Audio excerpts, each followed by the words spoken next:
Watergate, the worst political scandal in American history, finally destroys Richard Nixon. The president who opened new doors to Russia and China quits the White House in disgrace. He resigned rather than face impeachment for ordering illegal acts. Well, when the president does it, that means that it is not illegal. 2 years before he resigned, the president's re-election committee had broken into his opponent's headquarters in search of damaging intelligence. There was pressure from the White House, from me, and from the president to the committee to get their campaign intelligence activity going. The break-in team were caught, and the White House launched the cover-up that ruined Nixon. The staff itself was not doing very much as a matter of individual initiative. They were carrying out Richard Nixon's instructions day to day. Nixon's closest advisors now give evidence that the Watergate break-in was just one in a series of crimes instigated by the president himself.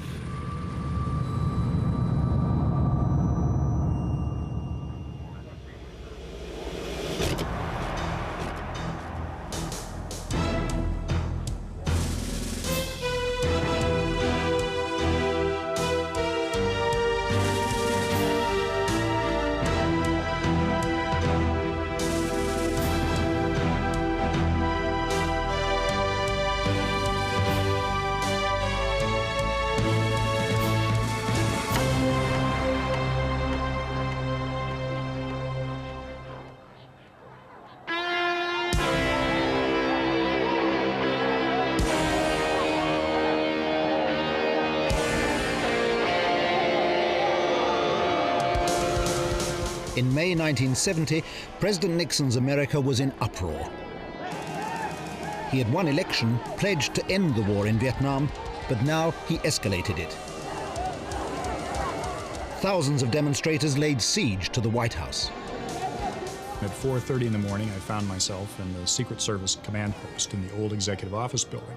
And then, just out of the blue, out of a loudspeaker, comes the message sort of crackling through that Searchlight is on the lawn. Well, that just hit me as hard as it can hit you, because that tells you the president is outside the mansion, he's out on the lawn, and it's 4:30 in the morning. He doesn't belong out there. It was not a good time to have a president on the loose. Earlier that week at Kent State University, 4 students had been shot dead by the National Guard. Nixon feared that a war the Democrats had got the country into would cost him his re-election. There was just an eruption of fury around the country, a lot of young people descending on Washington. So we had to move quickly to try to figure out, how do we protect the White House? How do we protect the city? The idea was raised, well, maybe we should just, like they did in the Old West, circle the covered wagons and protect it that way. Behind the barricade of buses, the president tried to defuse the situation before the big demo. He called a press conference in time to reach the students driving to Washington. Would you be seated? Nixon, who had treated the anti-war movement as traitors, now changed his tune. What do you think the students are trying to say in this demonstration? They're trying to say that they want to stop the killing. They're trying to say that they want to end the draft. They're trying to say that we ought to get out of Vietnam. I agree with everything that they're trying to accomplish. After his press conference, the president was restless, worrying about how his new line had been received. At 4 in the morning, he gave up trying to sleep, and it was then that the White House aide on duty heard that Searchlight was on the lawn.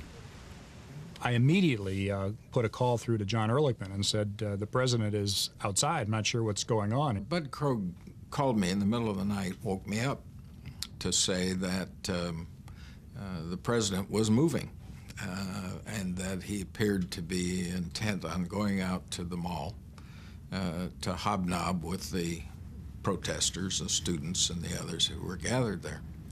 And what should he do? He said, go over and render assistance immediately. The president made for the Lincoln Memorial. There, at the foot of the steps, Bud Krogh caught up with him. The president was directly engaged in conversation with a number of young people who were wearing combat clothes, peace symbols, long hair. He just kept rambling, and he'd go from city to city, and then he'd stop on a city, and if he thought of a sport in that city, he'd start talking about it. You know, like he got to California, and he thought of surfing, so then that stopped him, and he'd look up and say, are there any surfers? And then he'd start talking about surfing. Krogh nervously maneuvered the president back into the car, but Nixon insisted on continuing his tour. Just about that time, I guess you could say the cavalry arrived. We had the top White House staff. I was very relieved to see them. I was concerned that we know exactly what the president had said and what the kids had said, so that we had some basis for admitting or denying what took place. The president said, now let's all walk back to the White House. And I had to explain to him that he couldn't walk back to the White House. The White House was barricaded by buses, and we wouldn't be able to get in, even though he had a pretty good ID card. The president's gesture of conciliation failed.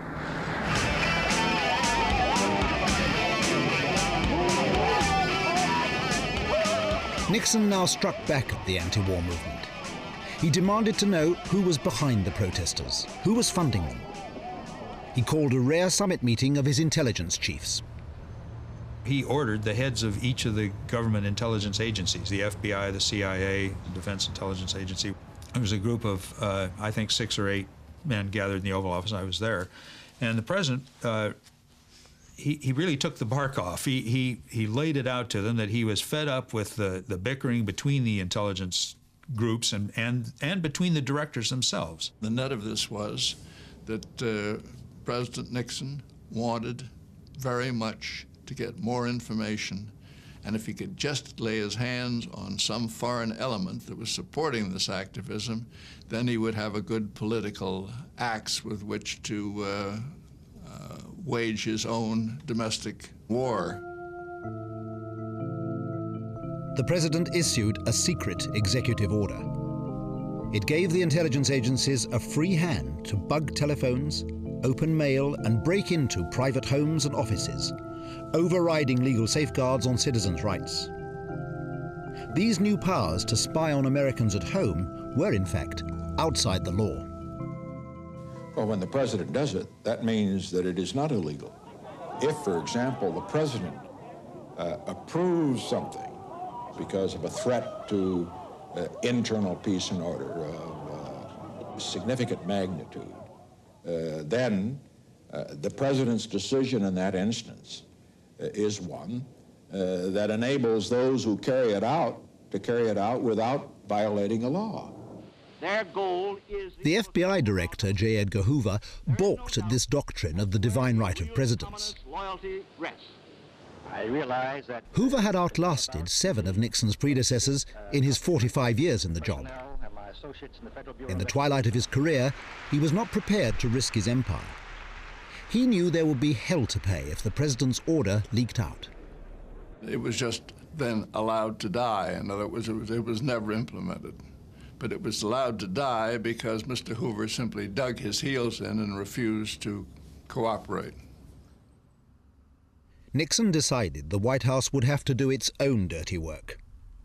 To recruit their first undercover operative, he had dispatched John Ehrlichman to New York.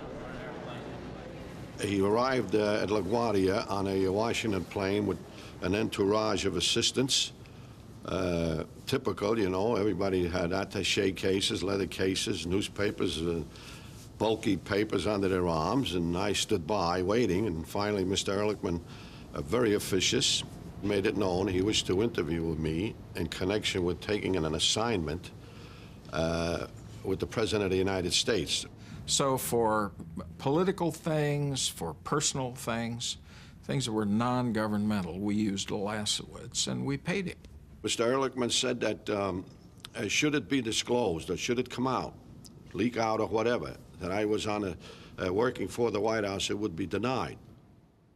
His first job was to dig up dirt on Chappaquiddick, the controversial drowning incident which destroyed Senator Edward Kennedy's presidential chances. Ulasewicz traveled the country in search of damaging information on the Kennedys and Nixon's other enemies. Who gave me my assignments, they came from anywhere around the throne, whether it was from Nixon himself, whether it was Haldeman or Ehrlichman, and it really didn't matter to me. I didn't care if Jehoshaphat was in charge. I did the job as I was asked to do.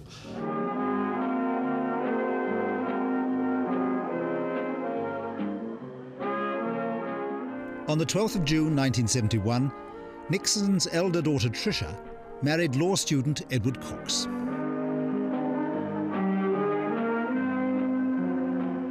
The president described it as his happiest day in the White House. But the happiness was short-lived.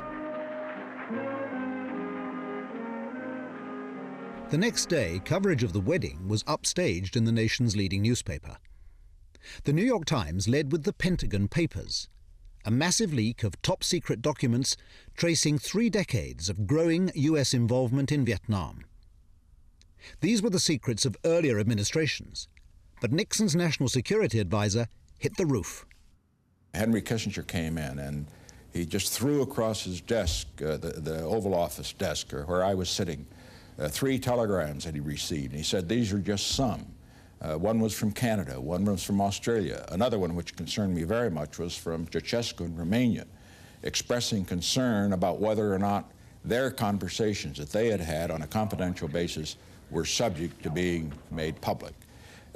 Henry said, we are living actually in a revolutionary period. And he says, we have got to stop this. What kind of a civilization is this where its leaders leak its secrets and betray the nation to its enemies and, you know, that kind of stuff? It was not simply a leak. It was a theft. And it was a theft by somebody that Kissinger knew and heartily disliked. 2.5 million tons of bombs ago.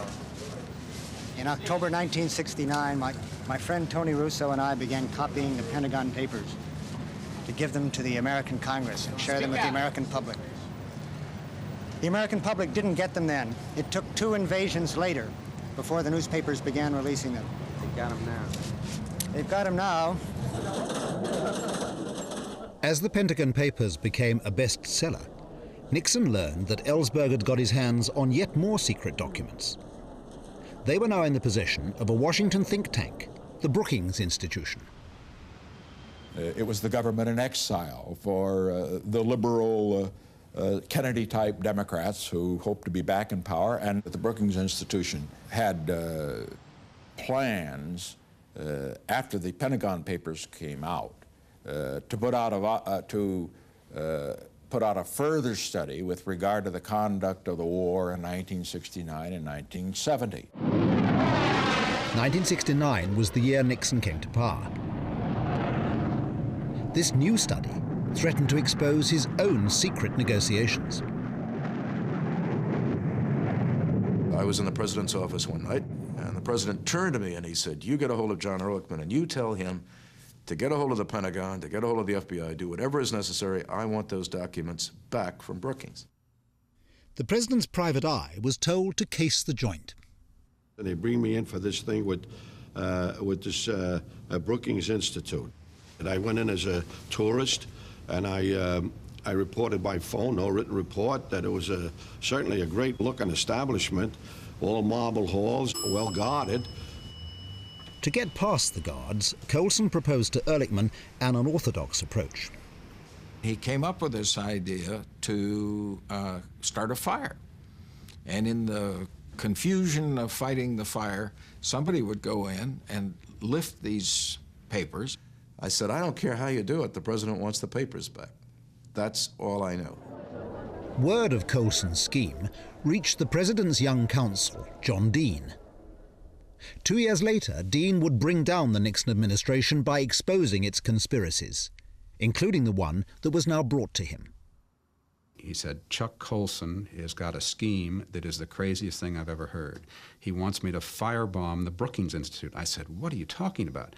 So I immediately went in to see Ehrlichman, told him of the absurdity of this plan and scheme, and found a very unruffled John Ehrlichman who sort of looked up over his glasses at me and raised his eyebrows, and he said, well, maybe we should call it off.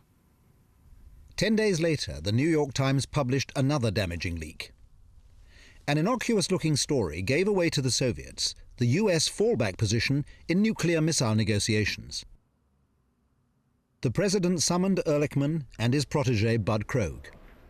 When I walked in, the president was standing up behind his desk. Then he started to pace back and forth, and he told me that this kind of leak was intolerable, that we just could not stand any more of them. I remember him slamming his fist into his hand, saying how dangerous this was and it had to be stopped. He wanted lie detector tests given to everybody. He wanted the name of the guy who was responsible. He wanted telephone taps. He wanted, this and that and this and that. A lot of hyperbole, a lot of hubris in the Oval Office. The president's demand for lie detector tests on a massive scale was recorded, like everything said in the Oval Office, by the hidden taping system he had just installed. Nixon's first target was his foreign policy staff. What I want the polygraph. I want that to be done now. That should include everybody in the NSC staff, for example. You start with that. Include about 100 people that follow this 400 in state, 400 in Senate, and 200-300 over at CIA. And that's it. They're clumsy. They ask a lot of tough questions, personal questions about a man's sex life, about what his mother was like. I don't know anything about polygraphs, and I don't know how accurate they are, but I know they'll scare the hell out of it. Put fear into these people was how Ehrlichman noted the president's instruction. But the FBI dragged its feet and never identified the leakers for Nixon. He wanted somebody punished. Somebody had deliberately set about to frustrate his bargaining strategy. The man Nixon wanted punished was Daniel Ellsberg, who he feared had opened the floodgates. He was made basically a national hero. If that idea began to permeate through the bureaucracy with all the leaks that had already occurred and the proliferation of leaks that were developing now, I knew that if that idea became more and more prevalent, that it would mean that we would be leaked to death. His approach was to try and smear Daniel Ellsberg, to get all kinds of derogatory information about him and to leak it. The president was pounding on us every day. What about Ellsberg? What have they found out? And so on. Finally, we had to say to him, Hoover won't cooperate. Nixon, once again blocked by FBI Director Hoover, enlarged his private police force. Instead of a few ex-cops, he now set up a full-time unit within the White House. Their first task was to deal with Ellsberg. The problem was, since we can't put the guy behind bars for what he did, or nobody thinks that the chances are very good, what else can be done to at least destroy his image? Hunt put to Colson a plan for the neutralization of Ellsberg. Ellsberg had been in psychoanalysis, and Hunt thought his medical notes could be used to smear him. So he suggested they obtain Ellsberg's files from his psychiatric analyst. The way we would have met that challenge back when I was in the FBI was we would have pulled what is called a black bag job, a surreptitious entry, a covert operation, and simply taken the records. And Hunt said, well, that's a good idea. Gordon Liddy formed a double act with Howard Hunt that President Nixon would come to regret. But when they set up office in the White House, they came with high recommendations and were sent on their way with even higher introductions. I called General Cushman, who was deputy director of the CIA at the time, and asked him to extend courtesies to Hunt. I was told by the White House, Mr. Ehrlichman, that a Mr. Howard Hunt had been hired on as a consultant to the White House, and that he'd be coming to see me, and it'd be appreciated if I could give him a hand. And he needed some papers and disguise to establish an alias. In order to alter my appearance, I was provided with a pair of German-manufactured glasses. You'll see that they appear to have Coke bottle bottom lenses and would give any viewer of someone wearing these the idea that I was just this side of total blindness. Liddy flew to California with Howard Hunt to check out Ellsberg's psychiatrist's office. The CIA provided them with further disguises, made to measure wigs, a device to alter Liddy's walk, and another to distort Hunt's speech. So there we were, walking about in Los Angeles, in the heat, sweating under these very well-fitting wigs, I stumbling along like a cripple, Howard Hunt babbling along like this, all courtesy of the Central Intelligence Agency. Their report to the White House concluded that they could break into the office and the psychiatrist would never know it. Their boss, Bud Krogh, passed the recommendation up to John Ehrlichman, seeking approval for a covert operation to examine all the medical files still held by Ellsberg's analyst. I recall seeing it come back. We had approve, disapprove. There was an E for Ehrlichman by approve, and underneath that he had written in his own handwriting, if done under your assurance that it will not be traceable. And that was our written authority to go out and conduct that covert operation. Not traceable meant that others would have to do the actual break-in. Howard Hunt knew where to recruit them. I come home one day from a day at the office and working, and I find a note up on my, in the glass, up on the door, and I picked it up and looked at it and said, if you are the same Barker I once knew, meet me in such and such a place, Eduardo. It was the 10th anniversary of the Bay of Pigs invasion, the CIA's attempt to overthrow Fidel Castro. In Miami, a group of Cuban exiles were sought out by their former CIA commander, Howard Hunt, codename Eduardo. When we went to meet Eduardo, it was not just the fun or the joy to see a friend. It was the hope that he could do something. And coming in that particular day, you have to think that has to be related to Cuba, whatever he come here to do. It was in the hope of driving out Fidel Castro that the Cubans accepted the Ellsberg job. Hunt didn't disabuse them. He says, we have this organization at the White House level, and the CIA and the FBI respond to this organization, which is a national security team. And this is when he said they call us the plumbers, because we are there to stop the leaks at the White House. The operation Ehrlichman had authorized was ready to go. But did the president know what his White House plumbers were doing in Los Angeles? Now we have a situation where the question is whether Ehrlichman informed me that these two men were going to California. He may well have. And if he had, I would have said, go right ahead. What we were engaged upon was something that had the full and hearty support of the executive branch of the United States government. You can do no wrong. Now the men who were to be key figures in Watergate undertook their first illegal operation for the president. They planned to get in through a door they had unlocked, but to their surprise, somebody had locked it again. I said, look, behind these bushes is a window. Now, the window did have steel bars on it. And I said, you know, just wrench those off with this equipment we had. They were very powerful men anyway, and they did. We were looking all and searching all over, and we could not find anything with the name of Ellsberg.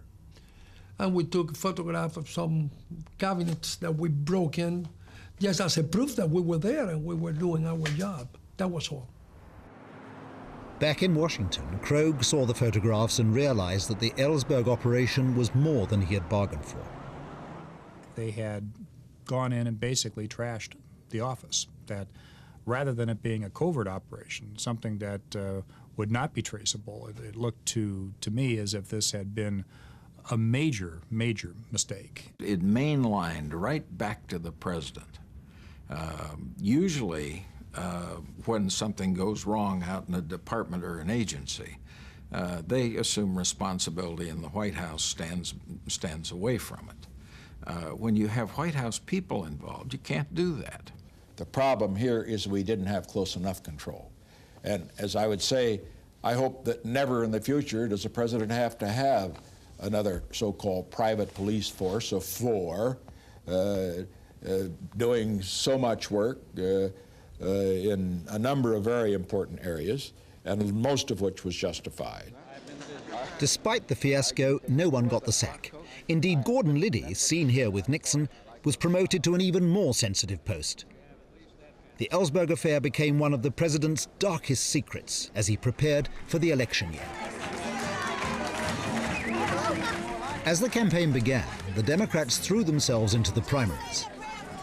Ed Muskie fought it out with his main rival, George McGovern, in the contest for the Democratic nomination. Nixon upstaged the primaries.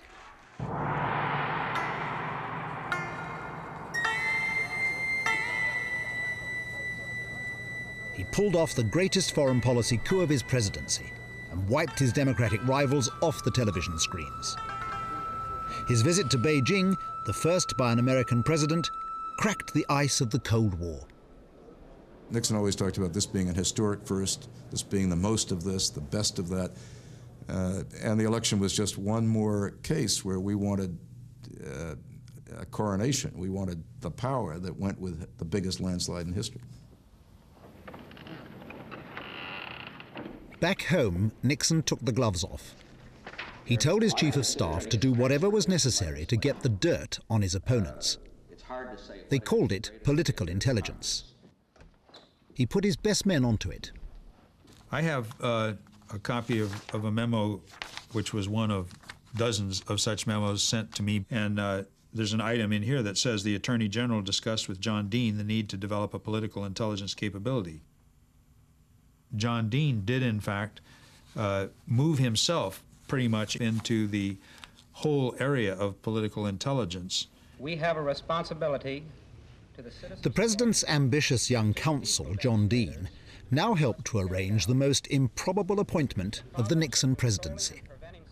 John Dean said, the best way I could serve the president in 1972, the campaign year, would be to be the political intelligence chieftain.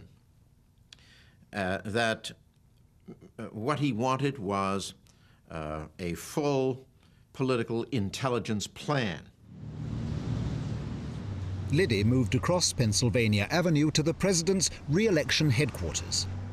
His new boss, Jeb Magruder, was not prepared for the phenomenon that the White House had sent him. I have lots to talk about with people over at the White House. Liddy was in the office and I said something as an aside that wouldn't it be good if we could get rid of Jack Anderson? Jack Anderson's column was a thorn in the side of the Nixon campaign. Liddy knew how to remove it. Gordon Liddy emerged from the office. He brushed by me and he said, Jeb just told me to take care of Jack Anderson. He said, what's that? I said, I am to kill Jack Anderson. I am on my way to kill Jack Anderson.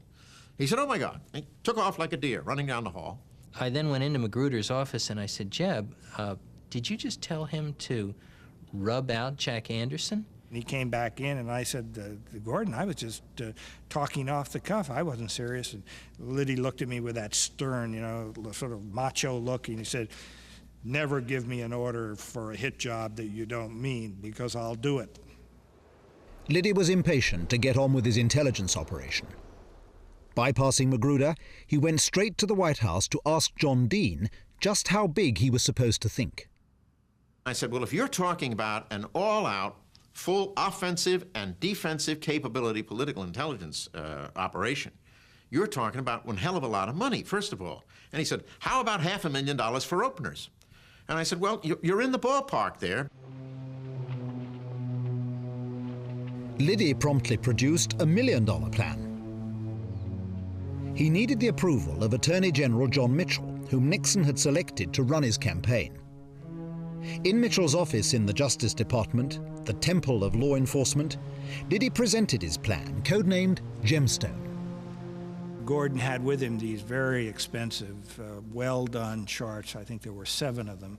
Each had different code names, and each one described some type of activity that would, in a sense, harass the Democrats. Each different kind of operation was given the name of a precious jewel.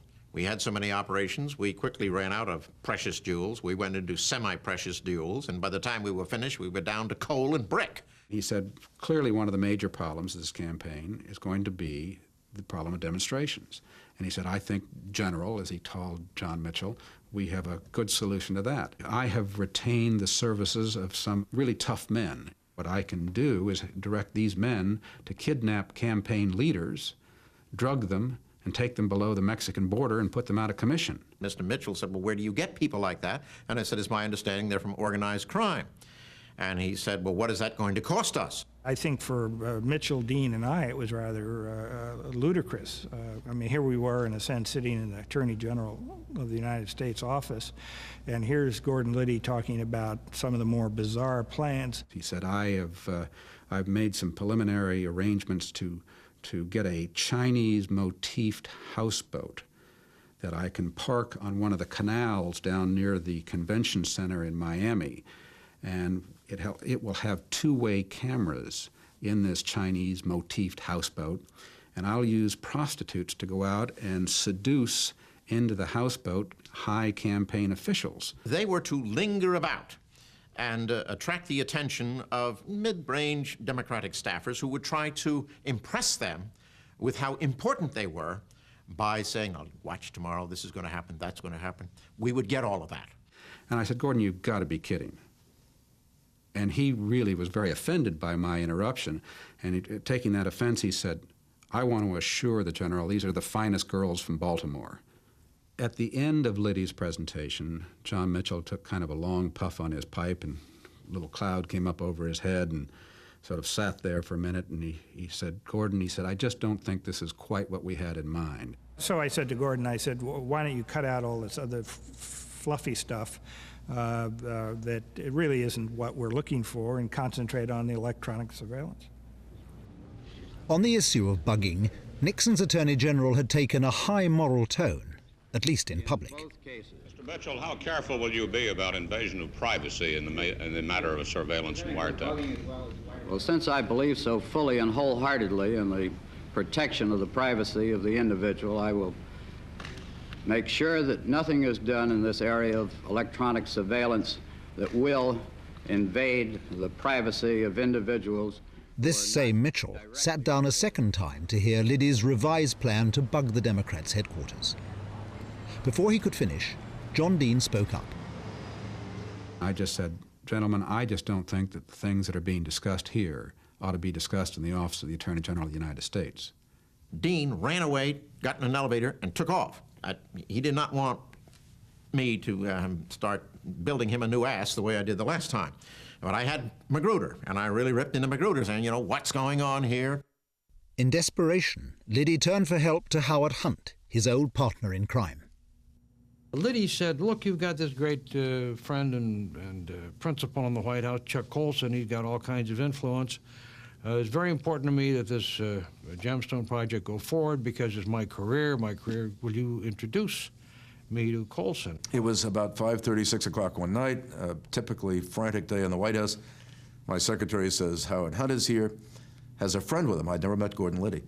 I started talking about our problem about getting a decision on the Gemstone plant. Colson did not want to hear about the Gemstone plant. He said, wait a minute, I don't want to hear any of this. What you need is a decision, correct? Yes. He said, fine. Picked up the phone, called Magruder. I said, Jeb, these guys are in here. They can't get a decision. What are you guys going to do?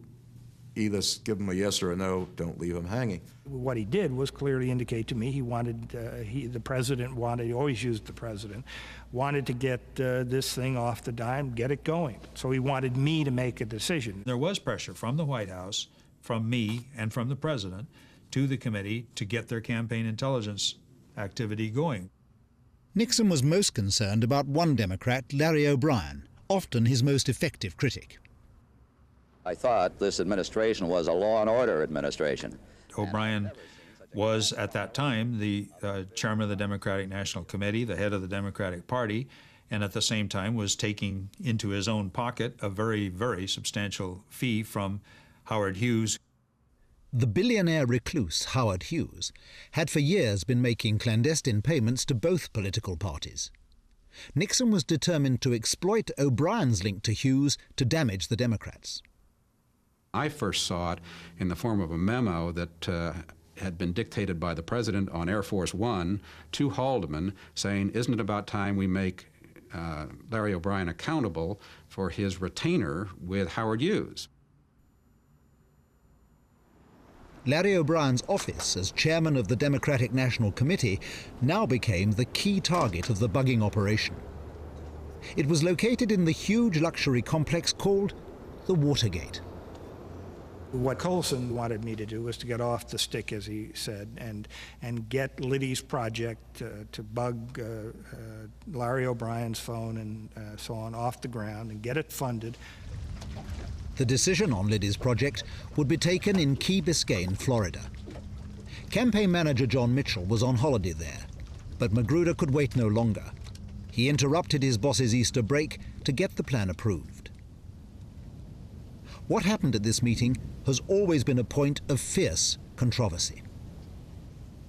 Now, did you approve the Liddy plan? At the Key Biscayne, Yes. I have never approved the Liddy plan as we're discussing it at any time, and certainly I didn't approve it at Key Biscayne. John Mitchell died in 1988, still denying he had ever approved the Gemstone plan. The surviving participants, however, tell a different story. Well, the last item on the agenda was the Gemstone file, and the issue now was that we either had to approve it or it was going to be too late for us to do anything. So Mitchell, LaRue, and I talked about it. I asked Jeb, I said, what the hell is this electronic surveillance business? He said, well, that's been in the mill a long time, and I'm getting a lot of pressure to get an answer on it. The president wants it done. Haldeman seems to think it's very important. Colson's been on my back. Mitchell read it. He looked at me and said, have you read this? I said, yes. He said, what do you think of it? I said, John, it's not worth the risk. To me, it was a throwaway project. You know, give Liddy the $250,000 and let's get him off our back and satisfy the White House. And Mitchell finally said, okay, let's go with it, and signed off on the paper. Actually put his initials, as he always did, on the approval box to go ahead with the project. I've reflected on this many times, and at the Key Biscayne meeting, or even after that, had I gone to Mitchell and said, John, this is crazy. I mean, this is a harebrained scheme. It's not going to do a damn thing but get us in trouble. Let's put a stop to it. If you have to, go to the White House and back them off the damn thing. Had I done that and done it forcefully, John would have listened to me. And he would have done that, and this whole mess could have been avoided. It's one of the real regrets I have about Watergate.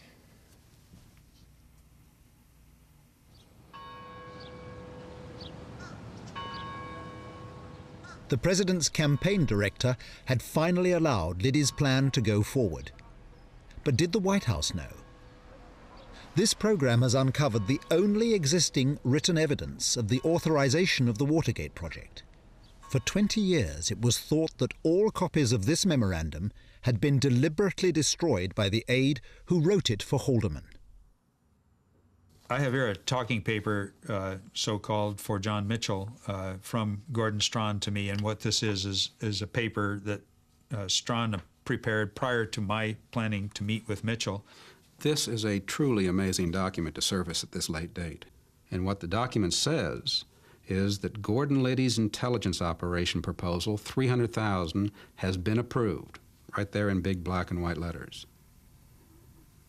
If Haldeman knew about this, there is no doubt in my mind that Richard Nixon knew about this, because everything that Haldeman knew, he knew for the sake of Richard Nixon. And it's just inconceivable to me that this type of information, which Nixon loved, would not be shared with him.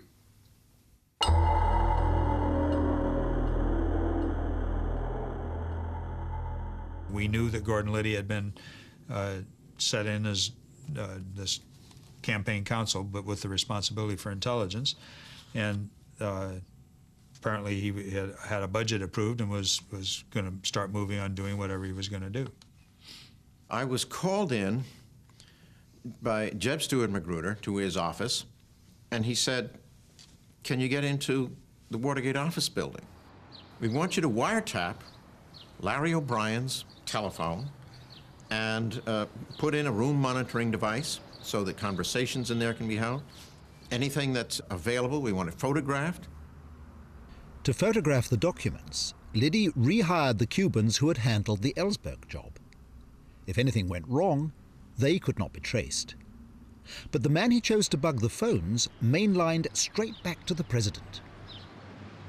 I took the decision, a dangerous gamble and risk, something I had told people I wouldn't do, and I recruited Mr. James McCord, who was the security chief of the committee to re-elect the president.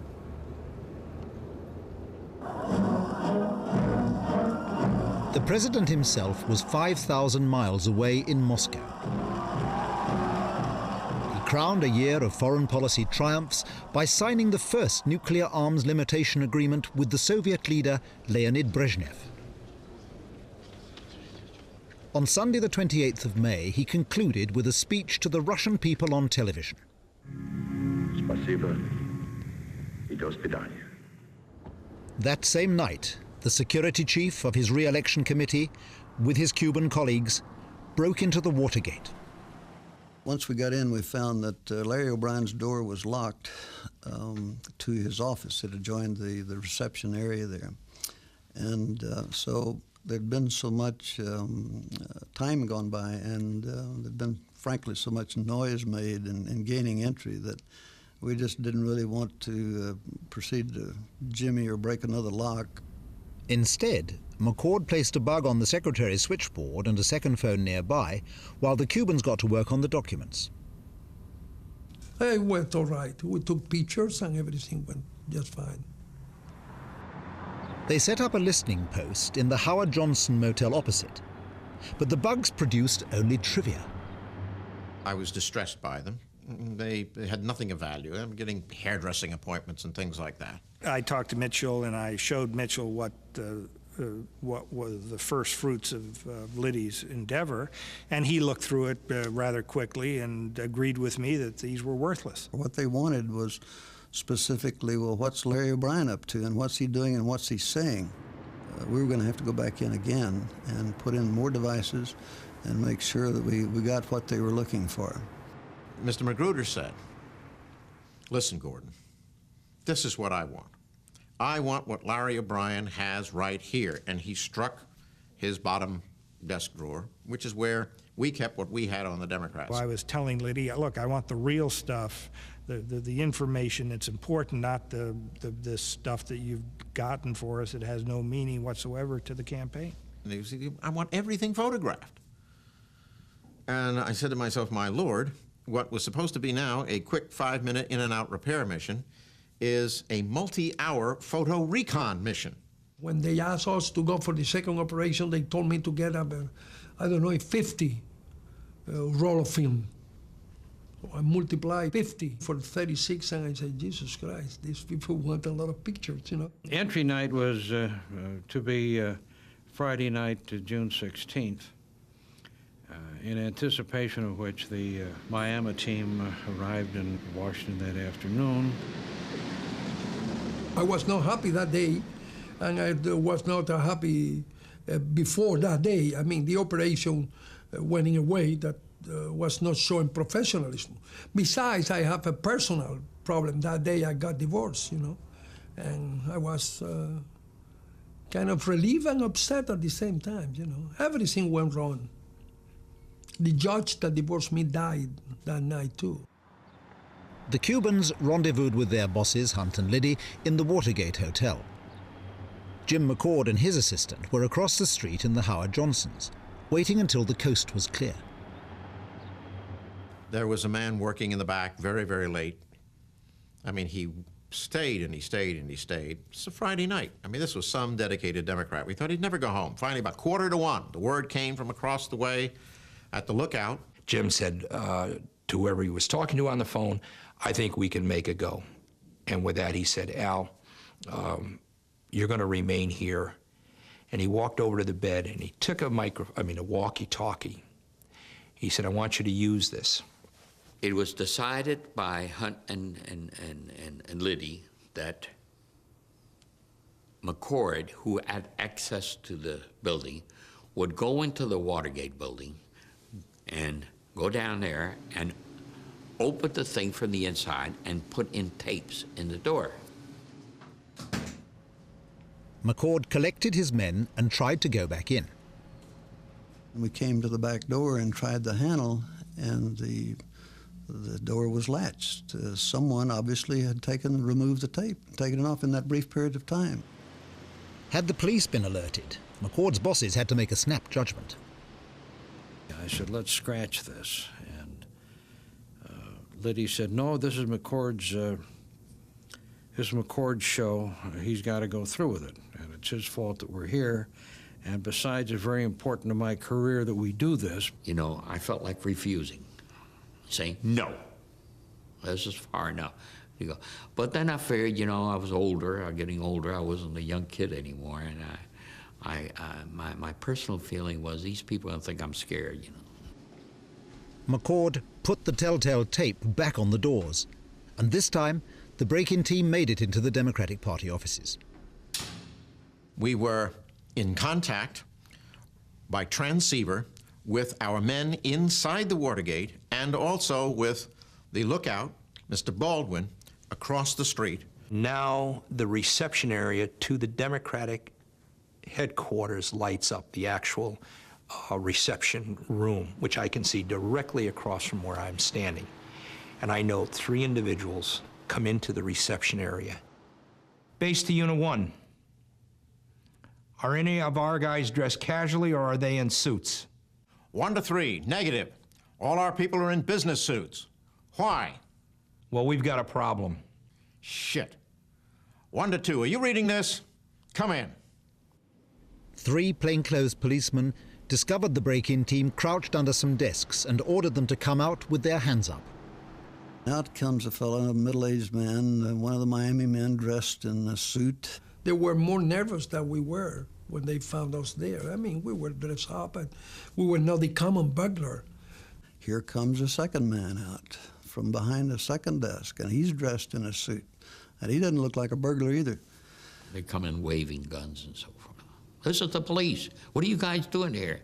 They were wired. They were hyper. It didn't all add up. It didn't compute with them what was going on and who they had, except they knew we didn't belong there. The break-in was over. But for President Nixon, Watergate had barely begun.